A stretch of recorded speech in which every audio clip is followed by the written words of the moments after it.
Our prospective customers typically start asking themselves a lot of questions about why would you pursue a visual commerce initiative? And there's a lot of different ways that you could potentially think about where visual commerce could plug into your business. But I think there's really three things that you can boil it down to. First, it helps you to elevate your brand experience. If you think about kind of the natural motion of how you go about your day-to-day investigating potential products to purchase, where do you start in your customer journey? Well, you start by looking it up online. You could be sitting down at your laptop. You're likely on your phone saying, I am interested in purchasing this type of product. And your search engine's gonna pop up a variety of different options to choose from. You're probably going to investigate the first 5 to 6 links, and you're gonna land on those pages. How does your brand differentiate itself from any of the other brands that are out there when a customer visits your landing page? The modern buyer journey kind of requires this engagement model that allows people to interact with products in a more meaningful way, interact with brands in a more meaningful way as they're working through this buyer journey. Visual commerce is a really big unlock to helping people hit on all of those additional sensory inputs, like a tactile engagement with a product, an inspirational view of how your product could be used in context. So elevating a brand experience is one of the big ways that why customers are looking into visual commerce. In a second route, equally, a lot of companies are saying, why do visual commerce? Well, we want to help guide customers towards the outcomes that matter to our business. Another really good way of thinking about that is, kind of a workflow.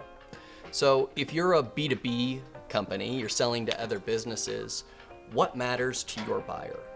Your buyer is likely coming to you saying, I need to purchase something. I want to understand as much as I can, as quickly as I can. And ultimately, by the time I need to engage with somebody on my customer's team, I want them to have all the information about what I'm looking for.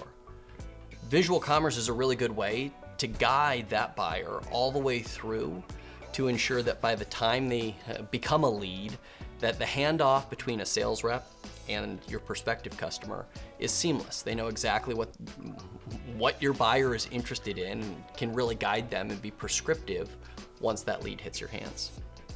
Equally, that's true in B2C. You're gonna want to guide a buyer through this journey because if you can come in, inspire them, they can engage with products.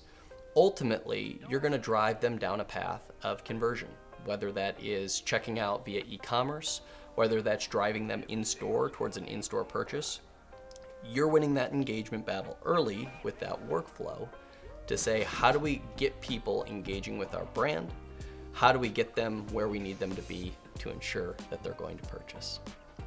And really, the last reason that we hear time and time again behind why companies pursue visual commerce is they want to make their companies easy to do business with. It's really challenging when you try to buy a personalized product or a configured product, and you're working through this whole process to say, I want to purchase, a love seat, but I can't purchase a love seat to match this specific space if I don't know the dimensions. I may have a design aesthetic where I want my couch to be yellow with polka dots. Well, if all you have is a bunch of beige or black options to the sofa, maybe that isn't gonna be enough to tell me what this little swatch could look like. If you can start to fuel customers with representations of the product that they're actually going to buy, that goes a really long way to removing that friction in the buyer journey. And so whether that is a swatch on furniture, whether that is assembling cabinets to a specific layout, whether that is uploading your logo onto a jersey, all of these things are things that buyers are looking to do with your products. And if you give them the tools to navigate through this process themselves with visual commerce, it becomes a pretty big unlock in the whole buyer journey. So again, if we're talking about why visual commerce, elevate your brand experience, really help customers with those workflows, navigate through the buyer journey, and ultimately make yourself easy to do business with. That's why companies pursue visual commerce.